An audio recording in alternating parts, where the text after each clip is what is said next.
Hello, everyone, and welcome to Talk Nerdy. Today is Monday, October 16th, and I'm your host, Cara Santa Maria. Now, I've been away for a while. I'm just now playing catch-up on all of my work, but I'm really excited to be back and to be able to talk nerdy with all of you. I haven't thanked those of you who supported the show in a bit because I've been traveling and didn't have access to my record, so I want to make sure that I do that today. First of all, I want to thank those of you who have supported the show by signing up to be a patron at patreon.com/talknerdy. And that includes Phil T-Bear, Timothy Glover, Rob Schreck, Pedro M. Rosario Barbosa, Jeffrey Perez, Charles Payette, Jonathan Wright, Christian Jeffrey, Stuart Ogue, The Honorable Husband, Jafe, Gabriel Felipe Jaramillo Gonzalez, Brian Holden, and last but certainly not least, Jeffrey Sewell. I also want to thank those of you who have supported the show via the PayPal portal over the last few weeks, and those of you who have shopped in the Talk Nerdy store, rated and reviewed Talk Nerdy on iTunes or other RSS readers, and told your friends and family about the show. That's the best kind of support there is. All right, guys, I want to tell you about my guest this week. She's awesome. She's actually a New York Times bestselling author and illustrator. She has recently moved to LA, but she grew up on the East Coast, and she wrote two beautiful, informative, and all-around fun books, Women in Science, and her new book is Women in Sports. Without any further ado, here she is, Rachel Ignotofsky. Well, Rachel, thank you so much for joining me today. Oh, thank you so much for having me. I am really excited that we finally connected. Both of us had some scheduling issues, mostly on my end, but I'm so glad that we were able to work it out because I've had your books here in front of me, and I have to say they're so beautiful and they're so fun, and I'm really excited to be able to chat with you about why you made them, how you made them, and just all of your background. So thank you first for being here. Well, thank you so much. Well, life happens, scheduling happens, and massive fires happen. Oh my gosh, right? Yeah.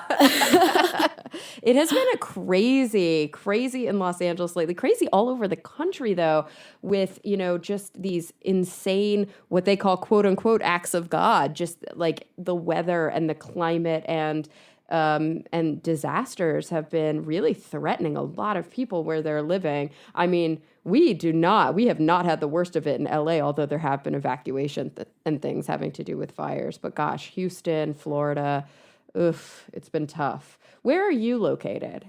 Well, I am right at this moment. I'm in Kansas City, Missouri, but I am literally moving to Los Angeles in the next 8 days. So, oh, how fun! Oh, we're gonna have to do a second interview once you're here. It'll be way more fun in person. Yeah, no, definitely. Oh, cool. I'm really excited. I'm really excited about it. I'm done with winter. So yeah, you're getting out just in time. It's still summer here for sure. Like I'm wearing a tank top right now. Yeah, it's actually pretty hot outside. It's funny because I'm seeing everybody posting online how they're getting their flu shots. And I'm like, oh yeah, it's flu season. It just doesn't feel like it yet. So, okay, I've got both of your books in the series. Would you call this a series? Yeah, I definitely would. I want to keep doing it. I started with Women in Science, and then after just this experience of learning about so many different women, how their stories, for many of them previously just completely untold, you just begin to feel like indebted to them. And there's just so many different fields of study, fields of, like business, sports, art, all of them, that women have been underrepresented. And I just am so lucky to get the chance to tell their stories. Absolutely. So you started with Women in Science, which of course I think speaks probably the most to my listenership here on Talk Nerdy, simply because we're a science podcast. But your newest, and of course the subtitle of that is Women in Science, 50 Fearless Pioneers Who Changed the World. And not only did you write this book, but you also illustrated it. And it's just so lovely. It's so intricate and beautiful and whimsical and has this very specific kind of illustrative style that I love. And then you followed up, your newest one is Women in Sports, 50 Fearless Athletes Who Played to Win. What made you want to go, obviously you started it with Women in Science and then you wanted to continue the series. What made you want to go to sports next? Well, I just think that the most basic stereotype and probably the most dangerous stereotype that exists is that women's bodies are just inherently weaker than men's, and that we're just inherently weak. And when 50% of the population is seen as weak, we're also not seen as leaders because strength is so associated with leadership. And so I was thinking about how I could actually break that down. And I think nothing kind of destroys that myth better than stories about women from, Victorian England all the way to now who have, climbed Mount Everest, bench pressed over 300 pounds, broken world records, and just these acts of strength in the public eye, how that can change public opinion about women on and outside of sports. Oh, I just love that. So not only is there a really kind of informative, educational, and of course fun aspect to these books, but there's also a bit of an activism vibe in them as well. Yeah, when I start researching about these women, I kind of like form sort of a like even though this is a kid's book, in my mind, I start forming this sort of like underlying like thesis statement almost about like, well, what am I actually trying to say by telling these people's stories? And especially with the Women in Sports book that came out, I just kept thinking in my head, like the media is the message, like these women being able to perform and show their acts of strength on a national and sometimes global platform is so important. And then what happens to the culture after that? Because I just think like what we see on TV, the art that we're put in front of, it really forms and shapes what our expectations are in society. And that's how you begin to break down stereotypes. And I saw it when I was writing Women in Science. I was just telling these stories and what these women really had in common, no matter where they came from or what field of study that they pursued. It was just this sort of this like raw passion that they just like almost like raw passion and love of their work, that it really didn't matter what stood in their way. They were going to do their work anyway. Like if they weren't allowed to do their work because of unjust laws or, Hitler's rise of power even, they would find a way to do it almost in hiding if they needed to, whether it was in their bedroom at home or in a tiny attic, in the university or in a basement all by themselves with no funding. They found a way to pursue their work just for the love of it. And that's how they changed the world, through like basically passion and love. So you'll see kind of stories that kind of echo each other in the book that are just like that. I love that. I love that you were able to find these themes and these threads that, show a commonality between all of these women, but at the same time really celebrate their uniqueness. And I have to push back on something you said, or maybe push back is the wrong word, but you said this is a kid's book, and I didn't even realize that. Well, I was like, oh, she totally wrote this for me, right? I didn't really write it for kids. I wrote it at an 8th grade level, which is like how you write newspapers. And yeah, right? In my head, I was like, this is going to be for a 7-year-old. And this is also going to be for their mom, who maybe doesn't know that much about science, and she's learning these things for the first time. And then as I released the book, I've had scientists who actually, who are like in their 50s and 60s be like, I love reading this book. I'm learning so much about fields of study that I'm not in. And so they read it, and then they end up buying it for all of their like nieces and nephews. So it's just, I love that. It's like, when I say it's for like 7 to like 80 years old, I really mean it. Like usually that's just a line, but it's nuts. I'm so thrilled that this book has been able to touch people in so many different ways and in so many different generations. It's good. Oh, absolutely. And it's really is just stunning. It's equal parts fascinating and visually compelling. Have you always been an artist? Yes. So I actually this is my first book, and this is the first thing I ever wrote or written or whatever word I'm supposed to Really? use. I am an illustrator. I am a graphic designer. I knew I wanted to go into art when I was 14, and I started taking it super seriously, like much to like my mom and dad's dismay. But then they got over it. They were like, "Oh, like she can make a job out of this." They got over it. But I was super serious about it. I was taking art classes and like taking the train into Philadelphia from New Jersey, where I grew up, during the summer to like pump up my portfolio. And I went to Tyler School of Art for Design, and I actually got hired right out of school as a greeting cards illustrator and designer for Hallmark cards. Oh my And gosh, what a dream job. How fun. it was really fun, but it wasn't my dream job. Like like I was there and I'm like, this is someone else's dream job, man. And it's like really weird to be in this situation where you're like, wow, this is like a really nice job, but it's not the one I want.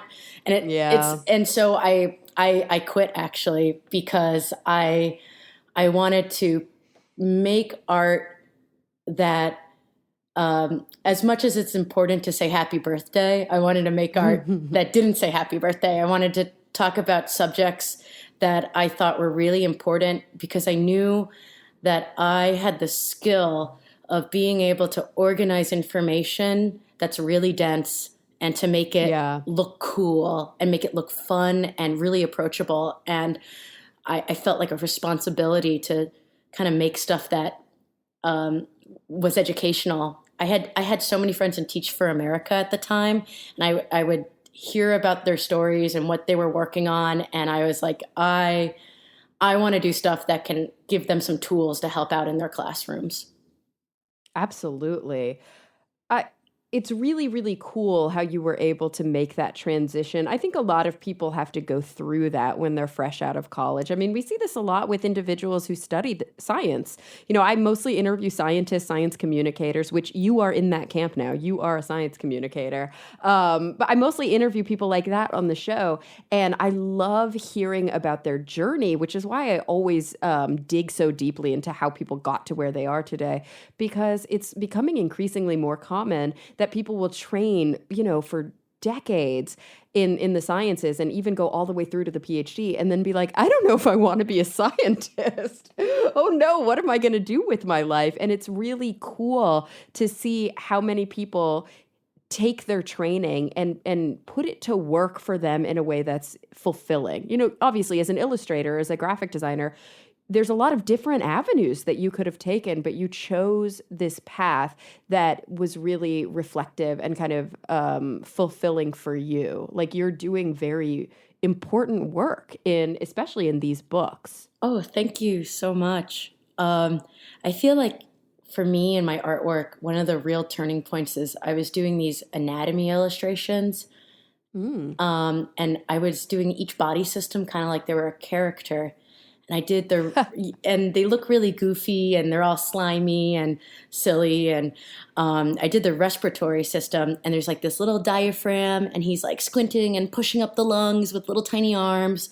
And I just did them because it was an idea I had, and I thought it would be cool. And I've never seen someone do this before for human anatomy. But then I Hmm. got an email from this dad who was like, I have a kid and they have a lung condition where they need to use a respirator at night and they're 4 years old.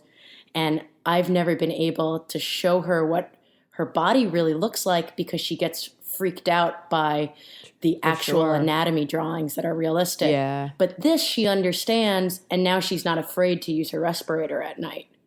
Oh my gosh. So, That's, whew, yeah, I got chills. I know. It was this really powerful. It was just this really powerful moment where those things that you kind of say in your head where you're like, art has power, and Yeah. like this could do something, and but you don't really know if it's true until something like that happens, and then you're like, oh, this is important work. People need tools to communicate with each other and with their kids that are a little more playful and a little bit more fun when it comes to hard science.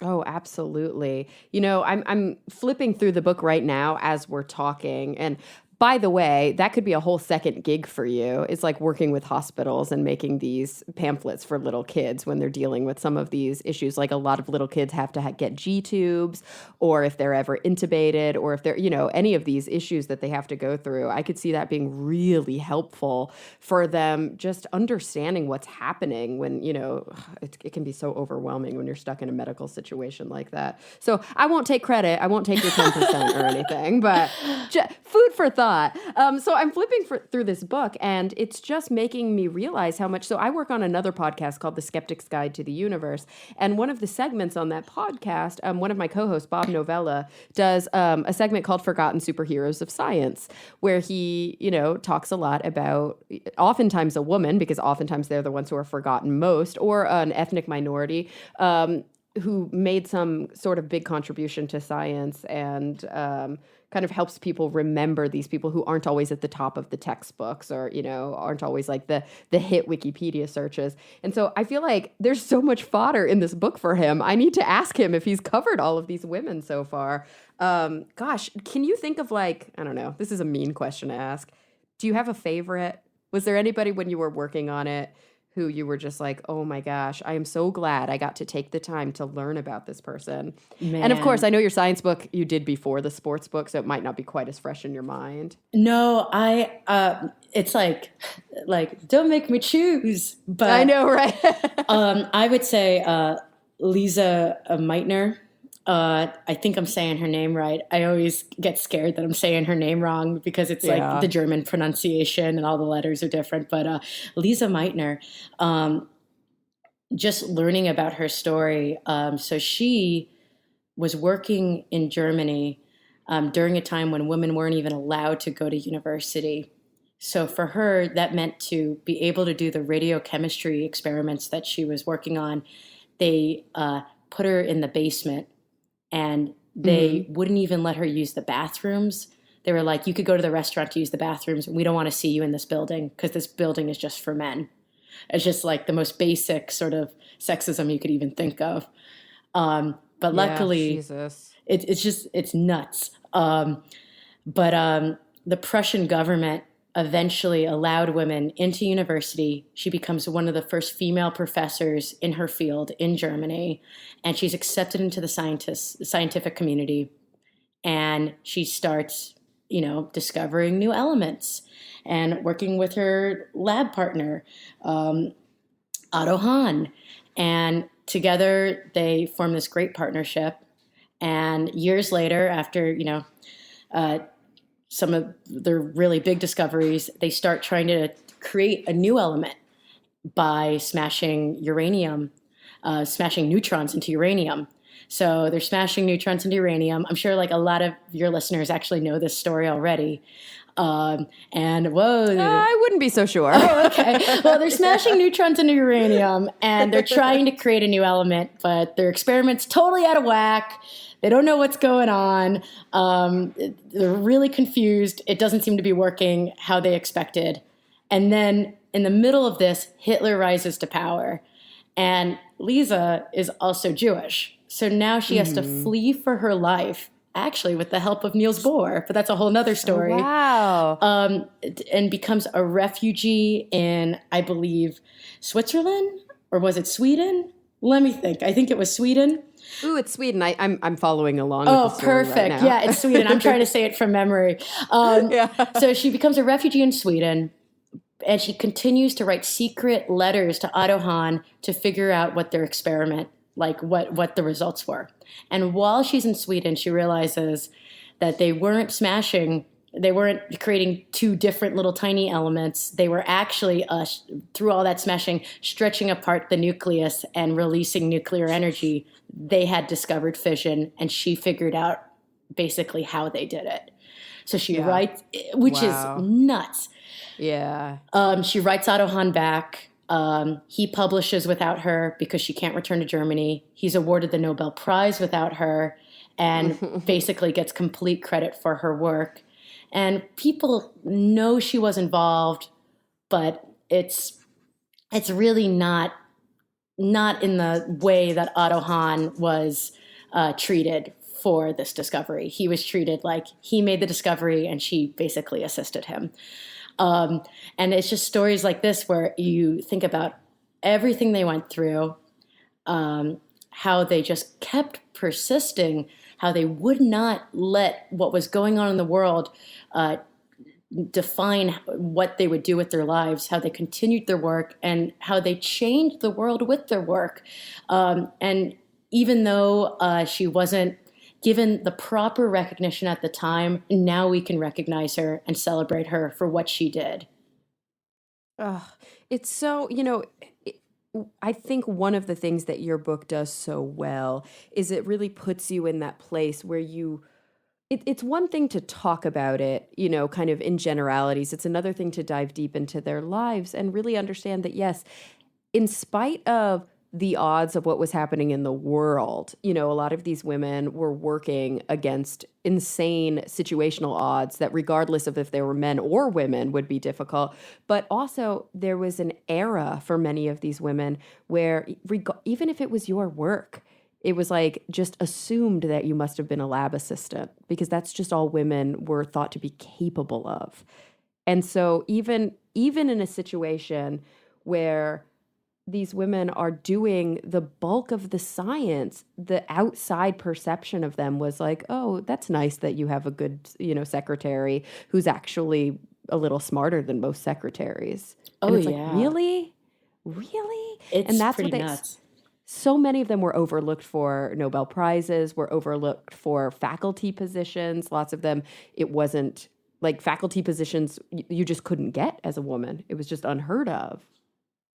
Oh, yeah, definitely. And especially during the Great Depression, if your husband had a faculty position, you weren't allowed to get one, even if you were more qualified than your husband. And there are many stories in here where um, women had to work for free with no pay, with no title for so long. And even with their discoveries, finally they were just allowed to become a faculty member after, basically doing Nobel Prize worth work. It's Yeah. it's pretty. It gives you chills, and at the same time Hmm. you feel so indebted to them because many of these people's discoveries, whether it's Cecilia Payne, who figured out that the sun is made of gas, or Maria Goupert Mayer, who did all this really important work on, ions and physics, and she had to work for free without any title for most of the time that she was doing this work. Um, Ugh. and especially when you talk about people getting just called secretaries, Rosalind Franklin is pretty much the poster child of that, where she discovers the double helix, and the men in her office, in her lab, steal her work from her and don't even see anything wrong with it because they just treated her like a secretary or a lab assistant the whole time, even though she was there as their equal, and stole the credit from her and then slandered Mhm. her uh, after she died. And it really wasn't until people looked into the papers and what really happened where they realized that Rosalind Franklin discovered the structure of DNA, and what an egregious error this has been all this time. But sometimes it's a little too late. But I really think that if Yeah. we tell their stories and right those wrongs, then we can really change perceptions now and prevent stuff like this from happening. I agree. She's such a good reminder because, like, the error of those ways has really been brought to light with Rosalind Franklin, and at least people in the sciences. She is basically up there for a lot of people with like Marie Curie or Jane Goodall, like as a recognizable name. Not quite to the same level, I think, for people outside of the sciences, but some people at least have recognition. If you say, "Have you heard of Rosalind Franklin?" They're like, "Oh, yeah, but I don't know why." So at least there's like some sort of global name recognition there, but just exactly how much work she did and how she was overlooked. It's like we're getting better at realizing that and sort of, unfortunately, post mortem, showing, our indebtedness and our gratitude, but how many of these incredible women, didn't get any accommodation during their lives, worked thanklessly their entire lives, and only after they were dead did anybody really start to give them their real due. Like, how difficult that must have been. And I think at the end of the day, for these scientists, it really was that love of the work that kept them going. That it wasn't about, for them, it really, recognition would have been nice, getting paid would have been nice, but they just had this deep love affair with their science, and that's what kept them going. Yeah. And I think it's exciting that people know who Rosalind Franklin is now. That's pretty modern. Um, and I think books like this and movies like Hidden Figures and all the other women's books that are coming out um, are making it so that in the pop culture, people know more female scientists' names. So, like, it isn't just Marie Curie and Jane Goodall, because those are pretty much the only two people outside of the sciences really think about when they think about a female scientist. And that really messes with people too, just having maybe one or two examples. All of a sudden, people see it as normal to see only one or two women in a room of 100. So we need to really change that. And I really think by putting more stories like that in the public eye, having more people become social icons when you think of science, all of a sudden we can change that expectation of what you expect to see when you get into a classroom, when you get into the office, when you get into a laboratory. So Absolutely. And I feel like there's a really good model for that. So I'm going back to school right now. I'm going back to finally do, or finish, I should say, but I have to start from scratch. My PhD, I attempted it about a decade ago and left. And my undergrad was psych, my master's was biology with a neuroscience concentration, and now I'm going back for clinical psychology. And I feel like psychology is such a good model for this because only like 50 years ago, psychology looked a lot like chemistry and physics. Maybe there were two women. It was all men in the field. All of the old videos that you watch of psychotherapy sessions, all of the main, people who really shaped the field were male. But now in my classes, it's flipped. There's maybe 5 guys in my class. And so, and it's not that this is the goal with every field, but psychology obviously has an attraction to kind of this very empathic, especially psychotherapy, clinical psychology. There's this empathic attraction, and a lot of women really thrive in that field. But it's so interesting talking to some of the faculty members, some of the professors who are a little bit older, because they lived it. They were in it when they were getting their PhDs, when it was unheard of for a woman to get a PhD, and they had to fight for everything they earned because they were surrounded by men in the field. And I love that there are actual examples out there where the ceiling has broken to some extent, and we can use those as really good models for a lot of other fields in the sciences. And you're totally right. I have the statistics in front of me because I put statistics in this book and I made them really Yay! pretty. And I'm taking statistics right now and my head hurts, but I love it. Oh man, yeah, me too. But you need data. I really believe, like, to prove any point, you need data to back you up, because someone will just say, "Well, this is all anecdotal," and I'm like, "No, no, no. There's data. It's real." Yeah, in the 1970s, women only made 17% of the social sciences as professionals, and now it's as high as 61%. So we see it's gotten way more equitable. And I think social sciences are just so important because these are the studies that allow lawmakers to set policy and also to argue for better just sort of metrics within schools, within universities, within places of business. And I have a couple stories about that in my book. I have Lillian Gilbreth, who was a social scientist who actually, and a psychologist and an industrial engineer who set the standards for ergonomics and how we use tools. I have Karen Horney, who is the first feminist psychologist, who basically was like, all this, Freud keeps saying that we all just want to be men and we all have penis envy, but that's actually not true.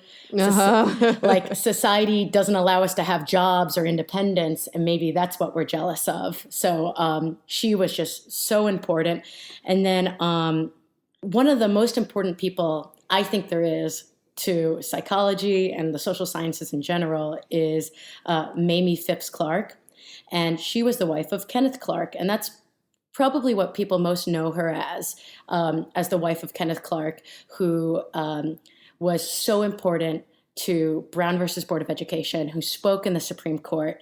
But she was actually the psychologist who created the tests that they used to be able to see how children reacted to segregation in schools. So she developed the color doll test, where they would, and I'm pretty sure everybody knows what the color doll test is. But in case they don't, maybe you can give us a review. In case they don't, they went to segregated and unsegregated schools, and they went to black and white children, and they gave them a doll.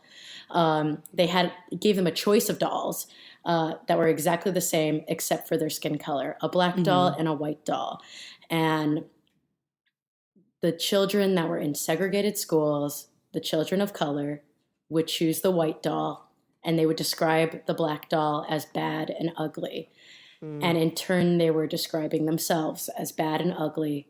And it was overwhelmingly more in segregated schools than unsegregated schools. And it was the proof that they needed to show that this was damaging children's psyches, and this was harmful to children and needs to be stopped and destroyed.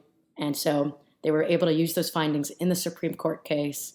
And schools, public schools, became, under law, unsegregated. So it's huge, the impact that the social sciences have, and also that this woman in particular had on our entire country. Gosh, that's so... It's funny because we don't think about the fact that, and maybe it's because we're living in this like post-truth society right now, and everything's sort of turned upside down with our current administration. But we often don't think about the fact that historically, some, I don't want to say most, but some, and especially some very important legislation really has been evidence-based. And without the studies, without the really thankless hard work that individuals have done, especially, I think many times, women, individuals from underrepresented groups who are fighting against institutional barriers, but are also fighting to change those institutional barriers from within, that work has actually had a massive effect on society at large. Things don't just willy-nilly shift. And yes, sometimes on a whim, sometimes things are done capriciously within our legislative bodies, but oftentimes when the Senate is voting on something, when Congress is voting on something, they want to see, why should I vote this way versus that way? And they do these massive hearings, and they have these scientists and these social scientists come in and really share all of the important work that they've done. It takes a village, and some of these people are the most instrumental in bending that arrow towards progress. Oh, yeah. And talking about evidence-based legislation, that is such a passion of mine, especially with, it broke my heart to see, the defunding of the EPA, especially because I learned how hard Rachel Carson had to work excuse me, how hard Rachel Carson had to work to just get in front of the Senate and tell the stories of how she saw DDT poisoning our groundwater. She actually, she was the marine biologist who wrote Silent Spring, and which I think is just, what a hero of mine. It's like she used her writing to get people who are not scientists to understand exactly what was happening, and to what was happening to them and to our environment. And while she was fighting cancer and during a smear campaign that the chemical companies were putting on her, that they spent, $250,000 to, basically, smear Rachel Carson through the mud. During all of that, she goes on the Senate. She talks about her findings, and they use her findings to find the EPA. They clean up the groundwater, and they save a bunch of lives. Ugh, and it's so difficult. Like, it's not in our human nature to maintain this global focus all the time and not get caught in the weeds. But these women are such good examples of being able to look past all of the day-to-day frustrations and difficulties and kind of keep their eye on this bigger than them goal. This, improving us for the future, improving the lives of people who I've never even met. It's a tough goal to maintain, and they're just such warriors for that. Oh, yeah. And the exciting thing about this book is that I got to really explore that, but I also got to explore kind of just more fun things about these women, like the fact that Jane Goodall has a stuffed animal that she took with her everywhere when she was a kid that was like a little monkey, and the fact that she took her mom with her for her first trip to live among the chimps. She like took her mommy with her. How sweet is that? And she's like, I'm so sad my mom left right before I made my big discovery, So it's just like, these are real people with real lives and real hopes and dreams. And I hope that just by drawing these little doodles about them, that people want to hear their stories. Oh, absolutely. And especially, I think, young people. It's just so approachable. I mean, not just young people, because, of course, I love the book, but also young people to be able to see all these women of different backgrounds, of different colors, of different, ideologies, seeing somebody like them. I can relate to this one person because she grew up like I did, or because she looks like me, or because she, talks like me. She has interests like me. And if she could do it, maybe I could try it too. Because we know that the evidence shows over and over and over that unless we see modeling in society, we just don't even think of the option of being able to do those things. If we think that's what other people do, that's not what people like me do, we won't even try.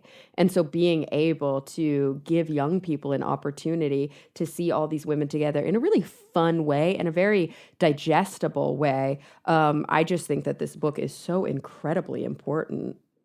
Oh, well, thank you so much. And it was like a dream come true. It was the real dream job when I got to make this book and design it in this way, because I have a background in illustration design it in this like over illustrated, oversaturated way that like is my personal fantasy of what books can be.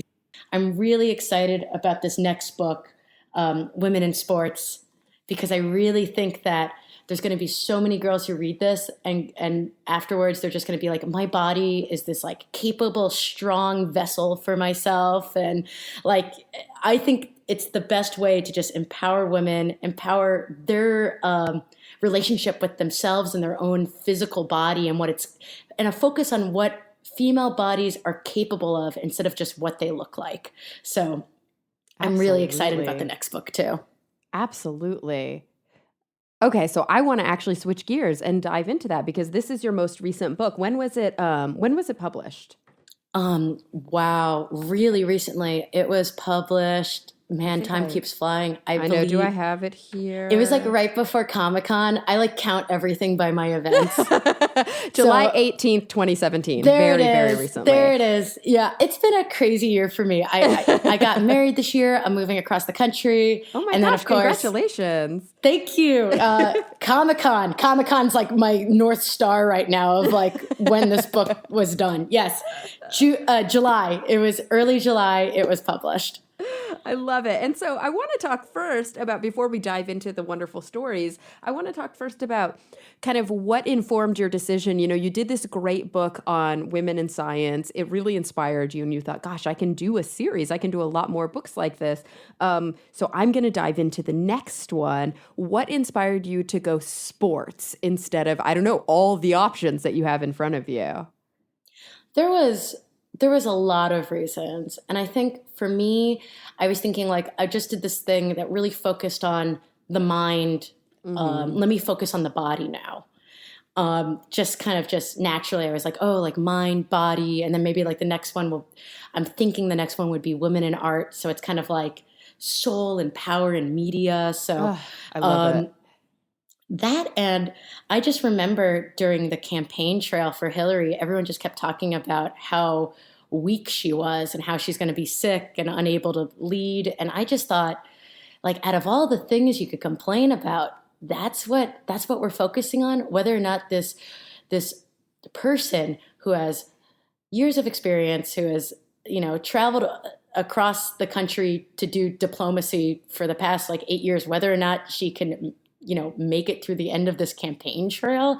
And I just thought, whether or not you like her, that was kind of ridiculous and just super sexist. Super sexist because he is the exact same age. Yeah. Like, it made no sense. And also, and he's so out of shape, first of all, but also, do you remember in the debate when he actually point blank brought that up? And I can't remember what her quick retort was, but it was like, oh, burn. Like, it was trending on Twitter because she was so quick with like turning it back on him and basically showing what a ridiculous insult or assault or whatever you want to call it that really was.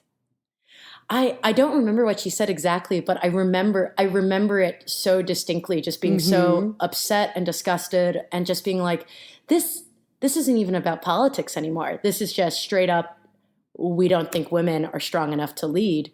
And and why is that? It's like, we don't think they're strong. Yeah. And I think it was something along the lines of like, well, after you have, testified before the Senate and flown to blah, blah, blah to do diplomacy and done this and this and this and this and this, then you can talk to me about weakness or something like that. And it was like, oh, shit, sick burn. Because she's strong, like so strong. She is actually, in many ways, sort of an upper echelon of strength. So many women look up to her as such a strong woman in politics that it's like a ludicrous assertion that she's not. Yeah, it's like whether or not you agree with Hillary Clinton as a politician or her policies, man, that is not the critique of her that holds up, whether or not she's like a fighter and gonna show up and you know what I mean? Like, that's like the one thing I don't think, you know what I mean? Like, that's like the one thing that I am certain about is that she is a strong individual who will always be fighting. So just hearing of that and thinking and then seeing, even though she had a sick burn back at him, it worked. There were plenty of people who were like, yeah, that's right. And plenty of women, too, who were like, yeah, that's right. Because there are plenty of women who voted for Trump, unfortunately. Oh, yeah. I mean, implicit bias and implicit sexism is not only in men. And, of course, to a certain extent, it's completely understandable. It's like, I don't blame individuals who carry that around with them because it's so blatant throughout society. It's almost, you have to work very, very hard to fight against it. And even you and I, individuals who we think of as having a more evolved view and obviously are outspoken about these issues, even we have our own implicit biases against ourselves. It's insane, but that's really how it is. Well, I mean, and I just remember growing up as a girl, that's funny. I just remember growing up, and there was definitely things about my body that I felt comfortable about, but my priority in my mind was always, am I going to grow up to be pretty enough? And I know so many girls who grow up just wasting that mental energy on that.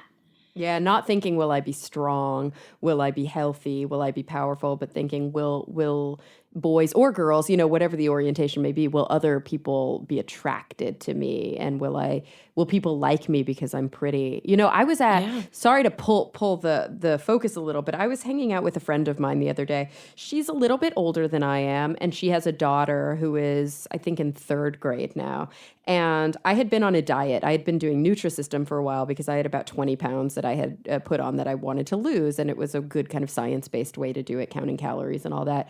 And so we were talking about it when I was at her house, and she had gone on a different kind of diet recently, and she kind of pulled me into the other room and lowered her voice a little bit and told me some of the things about the diet. And I think she could see on my face kind of like, why did we go in the other room to talk about this? And she was like, I had this realization one day that like, if mommy is obsessing over her body and mommy is supposed to be in a young girl's mind, like mommy is the epitome of perfect. Like my mom is the greatest thing that ever happened to me. And she's the most beautiful person I've ever met. And she's warm and she's wonderful and she takes care of me. And if she doesn't like who she is, how am I ever going to have a healthy relationship with my own body? So this mother, I mean, and I never even thought about it. I was like, how evolved to realize that, like, even if you're going on a diet or you're doing stuff for X or whatever it may be, you're never going to show your daughter that you're not comfortable with who you are, because that's going to mess her up and make her uncomfortable with who she is. Like, what an evolved view. Like, it gave me chills when she said that. And I was like, wow, I would have never thought about that.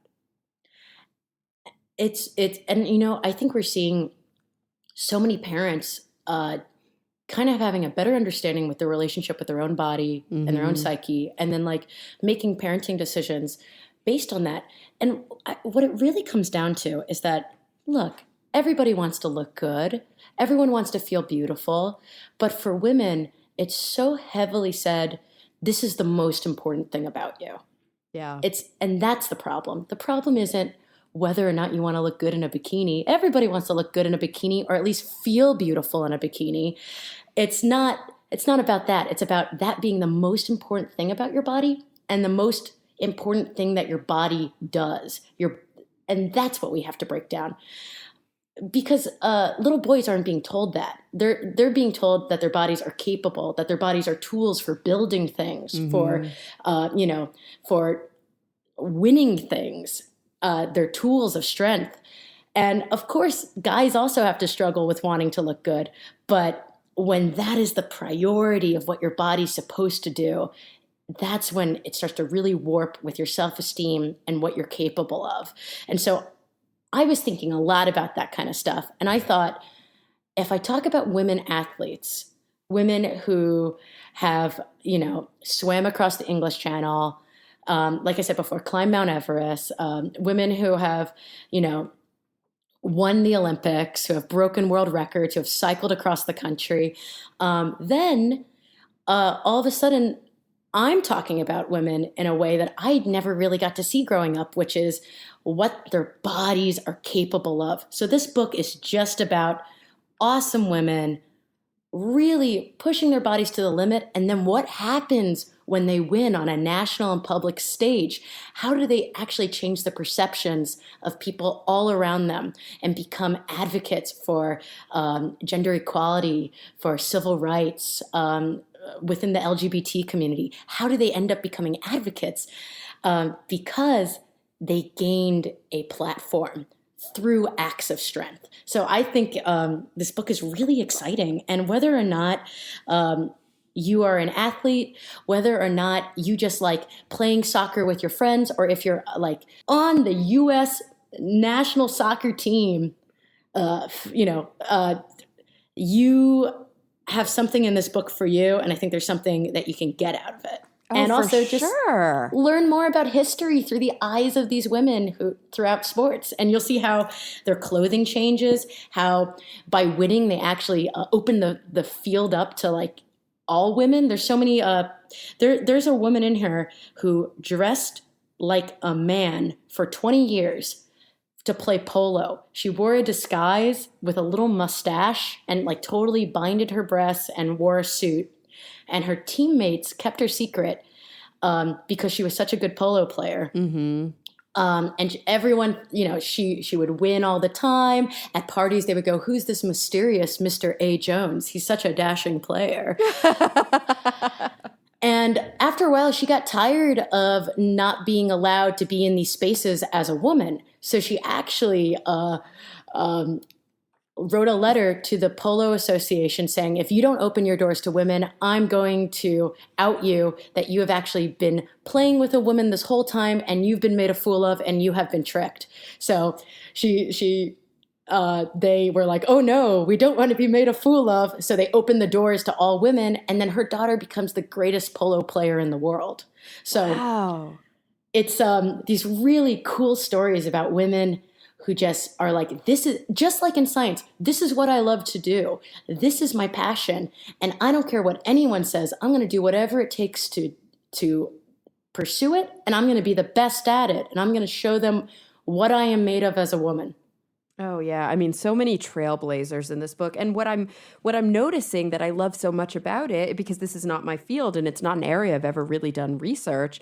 I have not heard of most of these people. Like, there's a couple in here, like Rhonda Rousey and like Simone Biles, who have been like heavily in the public consciousness, and Danica Patrick, and Serena Williams, but there are a lot of women in here who, regretfully, I've never heard of their stories. And so I'm just learning so much by digging deep into it. And I don't know, it's really enlightening. I love to learn.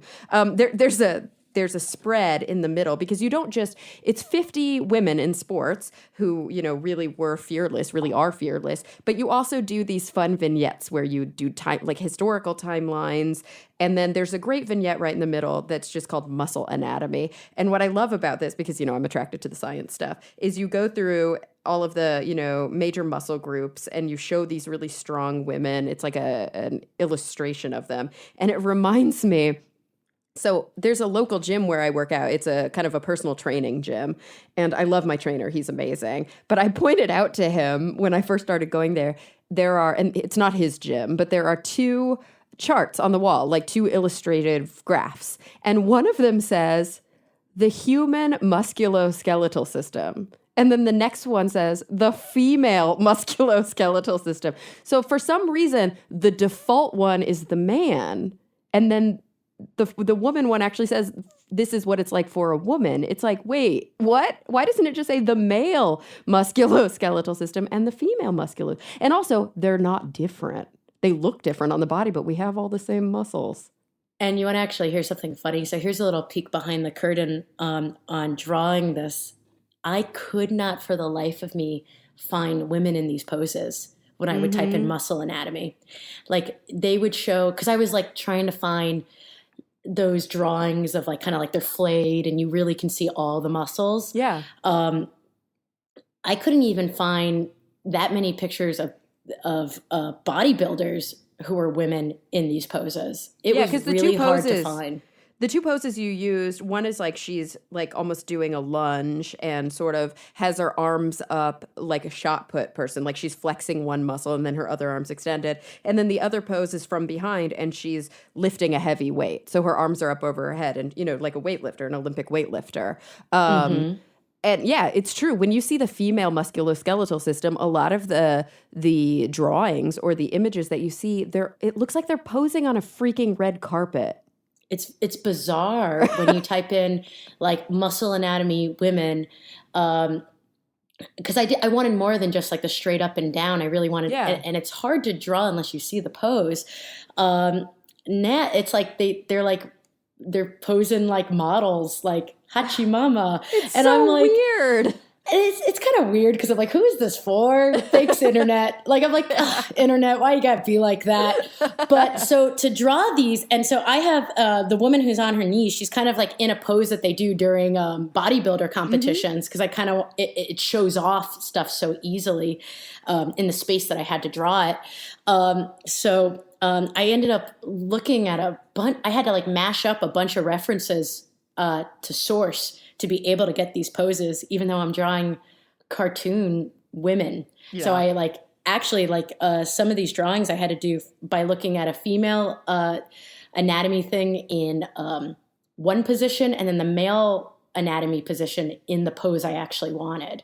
So, it kind of goes to show you there's just a lack of materials out there, that this is something that needs to happen.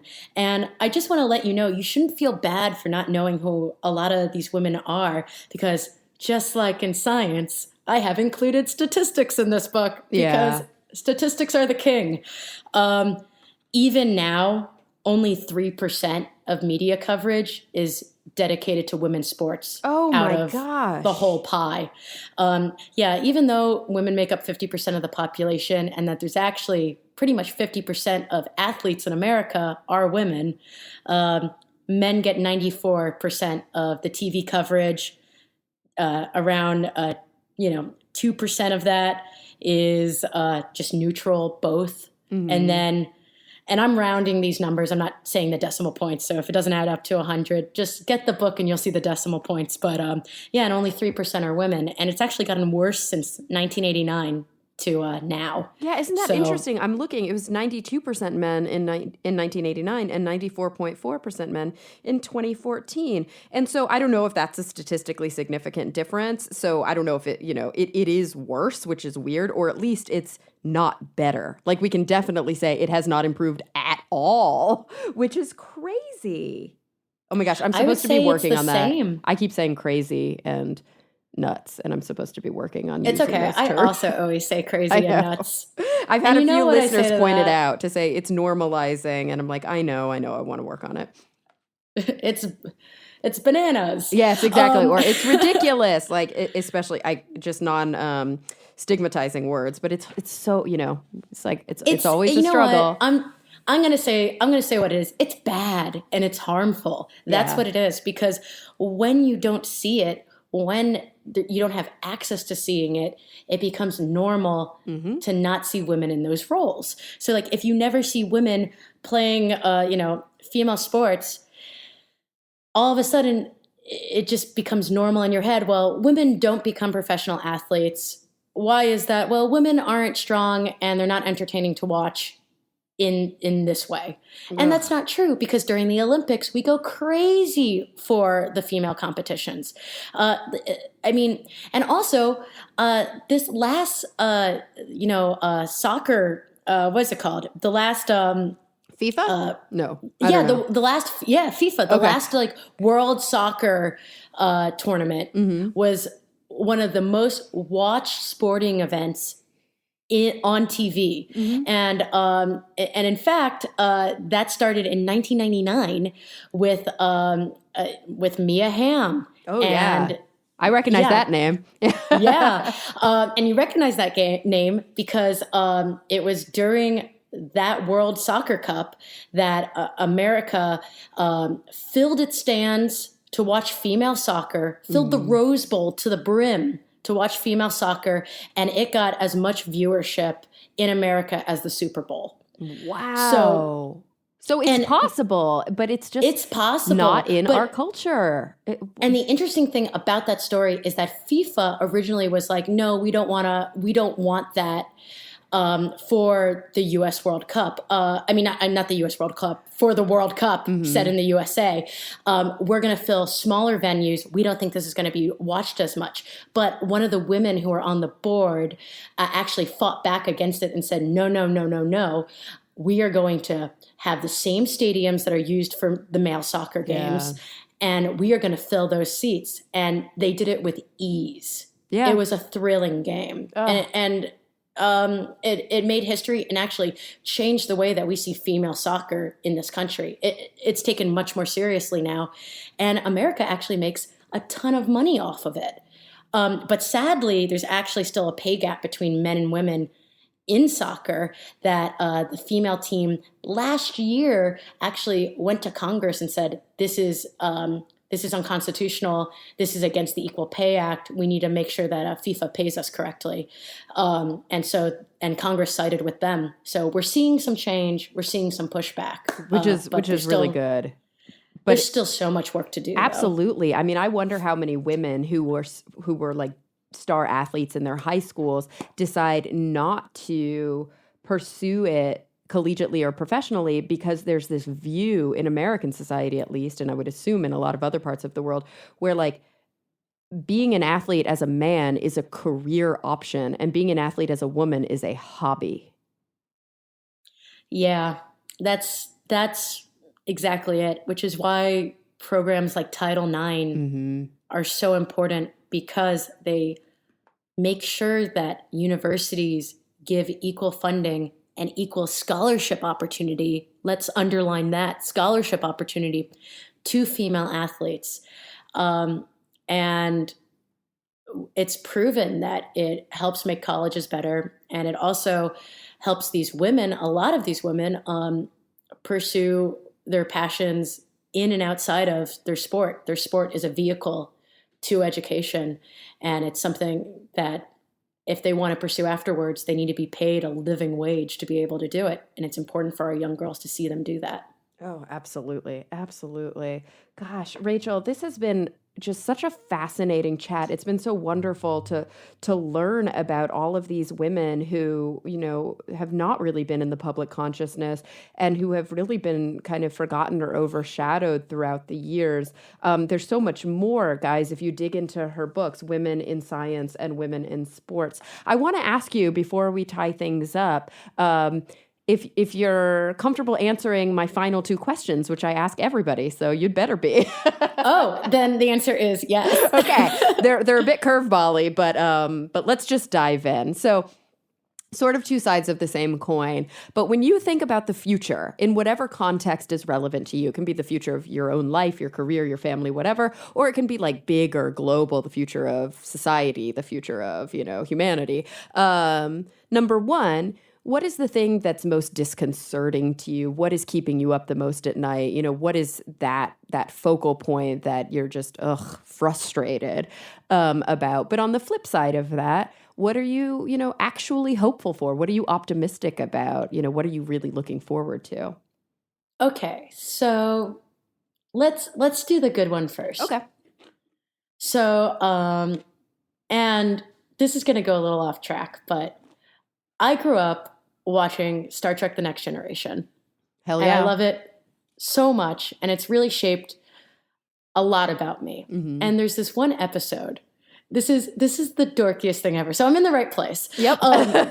There's this one episode where like Data is like stuck on a planet and he like forgets things, and it's like they're in like the Renaissance period on this planet, so like they don't have technology, and he's talking to this young little alien, and she's like, "Oh, Data, do you like, my mom is dying. Do you believe in heaven?" And then he looks up at the stars and he goes, he's like, "I believe in a place where there's no hunger and people love one another and celebrate who they are. And everyone is trying to learn more. So yes, I believe in heaven." And that's kind of paraphrasing. And then he looks up into the stars and they show the Starship Enterprise. And it gets me every time. It gets me. And I probably didn't quote him right. So all the Trekkies out there will just, bash me and tell me exactly what he said. But it was like, I paraphrased and that was it. And it's just this very, for some reason for me, that's just been this like, if we can get to that point where, there's no disease and there's no hunger and we all just love each other. And I know that's so cheesy, but I grew up with Star Trek. So it's like, that's my hopes and dreams for the future. That's like, I'm like, if I can do something professionally that nudges us there even a tiny bit, like a grain, for that to be like humanity's future, I'll be okay. And what's so disconcerting for me? What are you kind of worried about? What do you like to keep your eye on? Oh man, just like we were saying before, that right now it's kind of like post-fact politics, post-fact world. I feel like we have exited the golden age of the internet. I got to experience it firsthand, like who gets to live during a golden age of something, Yeah.